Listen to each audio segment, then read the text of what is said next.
जय श्री राम। समस्त को नमस्कार। मोर कवितार शीर्षक माँ। माँ अटे सिना जगतरे सार, अटई से करुणार पाराबार। दया क्षमा स्नेह प्रेम आदर, एसबुर अटे से गंता घर। अभय ताहार पणत कानी, तार तले थिले भय लागेनी।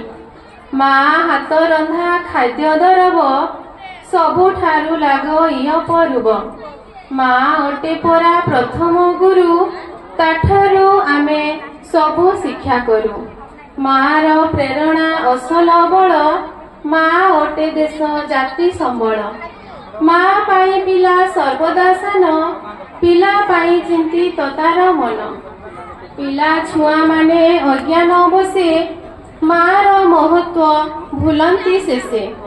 माँ को करंती अण आदर, तथापि माँ रो नाही खातर। सबु बेले शुभ मनासु थाए, पिलांकु बुझाई सुधारु थाए। जिए पाई नाही माँ रो स्नेह, संसारे ता दुख अटे असह्य। देई पारिबानी माँ रो मूल, ताहा तो अटई अमूल मूल। जदि संसार रे होइबा भल, माँ पाइजिब ताहार मूल। माँ रो कथा तो अटे अमृत, करिबा आमे ताकु प्रणिपात, करिबा आमे ताकु प्रणिपात।